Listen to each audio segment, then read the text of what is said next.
Salut à tous, ici Antonio et je vous raconte le futur qui se produira de votre vivant. Aujourd'hui, nous allons parler de l'élection présidentielle américaine. La victoire vient d'être prononcée en faveur de Joe Biden. De son côté, Donald Trump mobilise ses avocats pour contester les élections dans plusieurs États et une frange armée de ses supporters menace de régler la question dans la rue.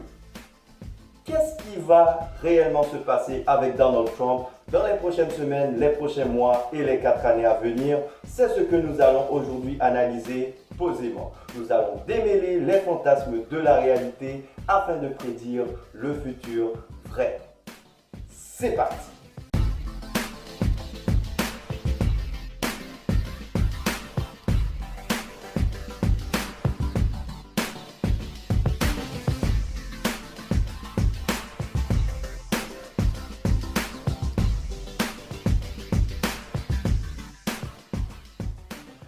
Première prédiction à court terme.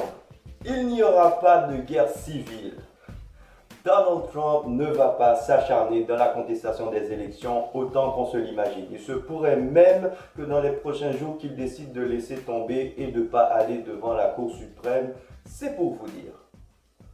En tout cas, s'il y va, parce que je ne peux pas prédire à ce niveau de détail s'il ira ou pas, en tout cas, s'il y va, il va simplement s'en tenir à une procédure qui durera maximum 2 ou 3 semaines, où il se fera confirmer sa défaite début décembre, la question sera réglée, il s'en tiendra à ça et invitera tous ses supporters à laisser tomber. Voilà. Surprise?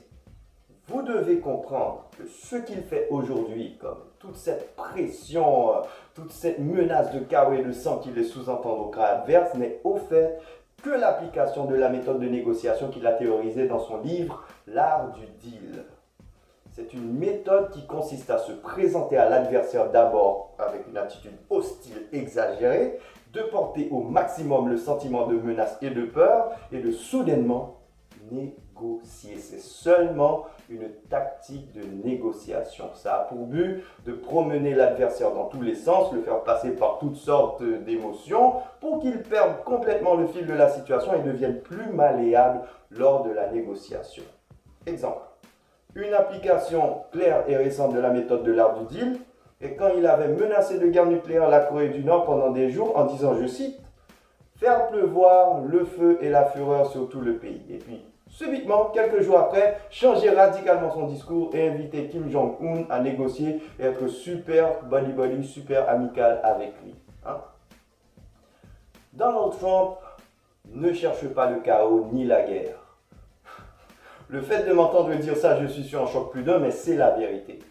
Ce n'est pas un révolutionnaire, ce n'est pas votre Che Guevara, c'est avant tout un homme d'affaires. Il perçoit ces situations comme des freins au bon business. Le chaos fait tout simplement perdre de l'argent et crée de vrais ennuis juridiques. Donald Trump, à la différence d'un Mandela ou d'un Che Guevara, n'est pas prêt à aller en prison pour sa cause, lui.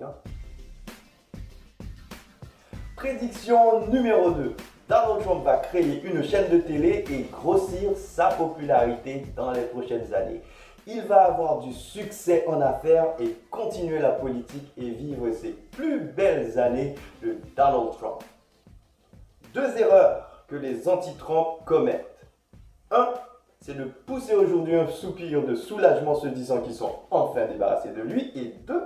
De penser que Donald Trump va sortir de l'aventure comme malheureux, dépressif. C'est tout le contraire. Il est au fait le grand vainqueur de l'aventure de ces 4 dernières années et des 4 années à venir. C'est vrai qu'il vient de perdre le pouvoir et le job le plus convoité de la planète et que ça le met pour l'instant dans tous ses états.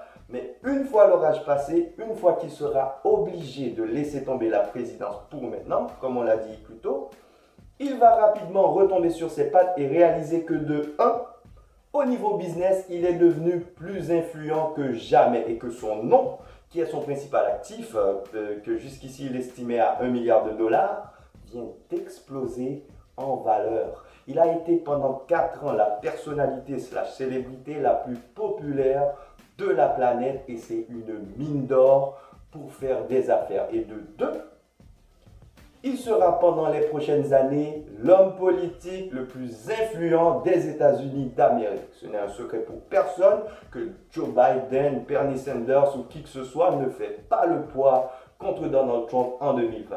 Joe Biden a été élu non pas en tant que Joe Biden, mais plutôt en tant que celui qui n'est pas Donald Trump. C'est différent. Les élections ont été plutôt un référendum pour ou contre Donald Trump. On le sait tous, la réalité est là. Alors, dans ce sens, pour les années à venir, il va lui falloir un canal à lui pour exploiter tout ça. Un canal à lui pour s'exprimer. Et quoi de mieux que de posséder son propre média? Ce sera forcément une chaîne de télé qui portera son nom. Narcissisme oblige. Ce sera la Trump Network, la Trump TV, la Trump Broadcast. Bon, en tout cas, je vous laisse prendre les paris sur le nom.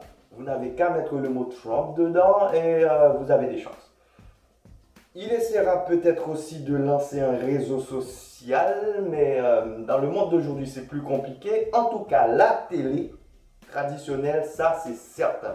Vous devez comprendre qu'encore dans le monde d'aujourd'hui, la télé est le média le plus puissant et quiconque a la capacité, à la popularité, à la force de faire décoller une chaîne de télé va facilement se faire énormément d'argent.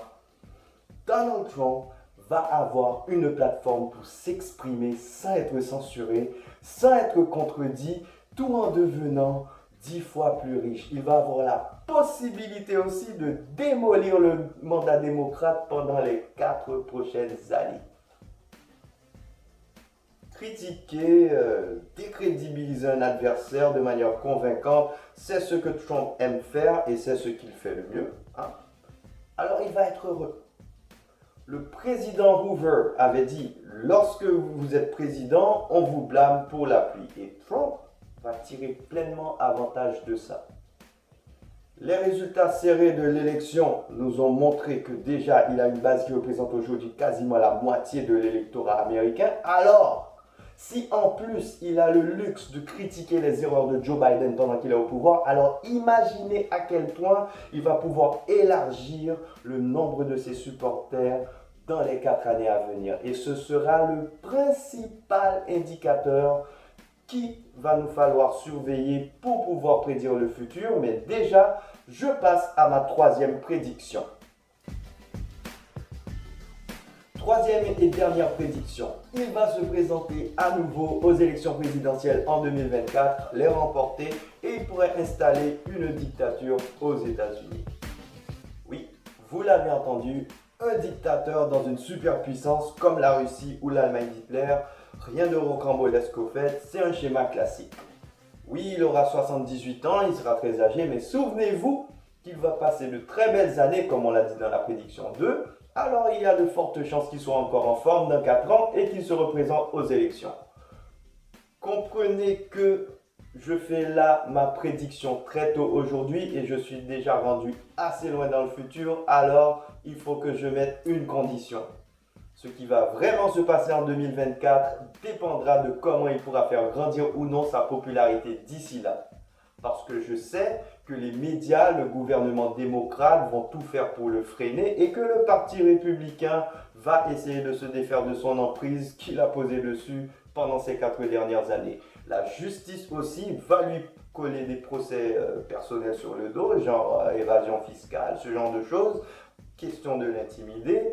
Alors, c'est comment il pourra faire face à tout ça. C'est justement cela qu'il nous faudra suivre pendant les 4 prochaines années parce que tout le futur dépendra de la popularité qu'il aura atteint en 2024.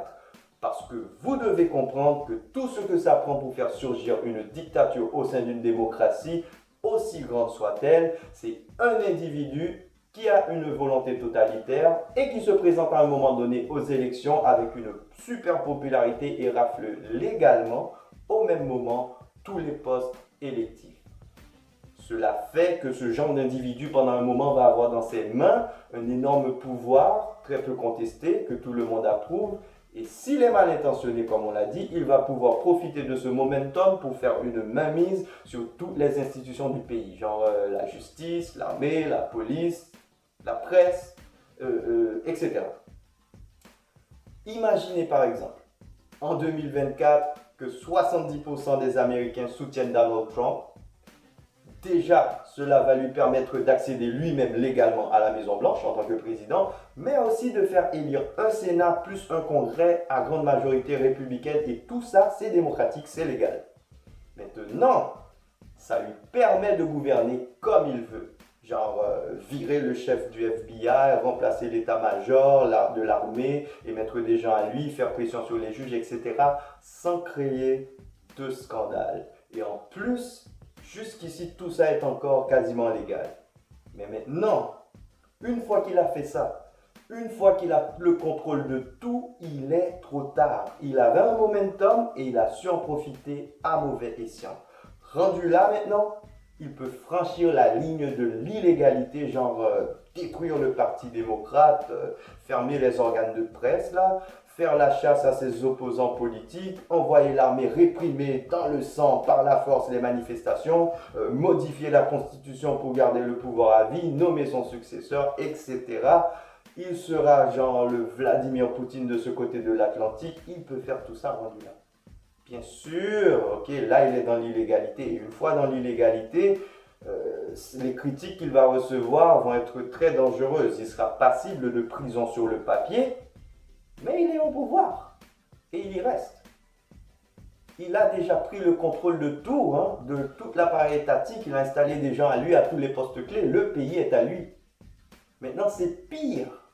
Il sera obligé de rester au pouvoir pour s'en sortir, pour ne pas aller en prison. Alors, il sera pris à persister dans l'illégalité pour pouvoir continuer à museler les critiques devenues maintenant très gênantes. Et là, on est rendu aux arrestations illégales, torture, exécution d'opposants, ce genre de choses. Ça, c'est le cercle vicieux du dictateur. Et oui, bien sûr, ça ne plaît à personne. Oui, depuis longtemps, il aura perdu l'estime de la population. Écoute, là, sa popularité aura baissé. Peut-être qu'il ne sera pas populaire du tout, mais ce n'est plus important du tout. C'est le schéma classique. Et je rappelle qu'il suffit d'une super popularité à un moment donné et d'une volonté de mal l'utiliser pour créer une dictature au sein de n'importe quelle démocratie. Il suffit d'attraper le momentum. Et Donald Trump a déjà montré qu'il correspond au profil classique d'un dictateur. Il a montré absolument toutes les caractéristiques. Genre, une fois élu, il a pris en otage le Parti républicain. Il a commencé à faire chanter tous les élus pour qu'ils lui obéissent. Il est d'accord avec la loi seulement quand ça l'arrange. Ça a l'air qu'il aime bien créer ses propres lois pour lui-même. Il n'a pas hésité de virer le chef du FBI parce qu'il a osé enquêter sur lui. Certes, dans les formes, sur le papier, c'est légal, mais c'est tellement contre les traditions. Ça se voit qu'il cherche à exploiter toutes les petites failles de la loi à son bénéfice. Il va le faire. Il s'en est pris aussi violemment et sans relâche à la presse d'opposition pendant 4 ans, ça tout le monde l'a vu. Il a nommé aussi plus de 250 juges conservateurs, incluant des juges à la Cour suprême fédérale. Genre, tu prends le contrôle de la justice, c'est quoi ce truc-là? Il a aussi un comportement démagogique face à son électorat et il est hyper narcissique. Ce n'est pas un hasard si le système a réagi aussi fortement contre lui dès le départ. Moi, je vais le dire carré, hein, il faut l'avouer. Dès qu'ils ont vu les signes de son comportement, la justice lui a carrément fait barrage. On l'a accusé de toutes sortes de choses, on l'a harcelé, ok? La presse a tout fait pour le discréditer pendant 4 ans. Les parlementaires démocrates ont continuellement fouillé toutes sortes de petites choses et ont même tenté de le destituer. Oui, il faut le dire, toutes les institutions ont fait une coalition contre lui. Appelez ça Deep State, si vous voulez. Moi, personnellement, je ne peux pas dire si le Deep State existe ou pas. J'ai jamais été invité à une réunion de Deep State. Il se pourrait que le Deep State existe, mais il se pourrait aussi que ce soit simplement les institutions démocratiques qui sont fortes aux États-Unis. En tout cas, l'essentiel, je vous le rappelle, sera de suivre à quel point de popularité il sera dans 2, 3, 4 ans, parce que j'estime qu'avec moins de 65% de soutien de la population aux élections en 2024, Il lui sera impossible d'accomplir tout ce que je viens de décrire. Il n'y aura pas de dictature. Ce second mandat va tout simplement ressembler au premier mandat, qui sera comme un show permanent au quotidien, une lutte contre les institutions, bagarre avec la presse, etc., etc. Et puis à la fin du mandat, out. Remarquez que je ne suis pas américain, alors honnêtement, j'analyse tout ça sans passion ni parti pris. Ce que je viens de dire va éclairer à part égale les pro-Trump et les anti-Trump. Ma contribution s'arrête là. Tout ce qui m'importe, c'est de tempérer le raisonnement passionnel que je vois autour de moi des deux côtés et de contribuer à faire en sorte que, quelle que soit votre opinion, vous la construisez à partir d'une compréhension de la réalité telle qu'elle est. C'est tout pour moi aujourd'hui. Voici le futur que vous verrez de votre vivant et je vous donne rendez-vous pour en parler lorsque ce futur se matérialisera. D'ici là, salut!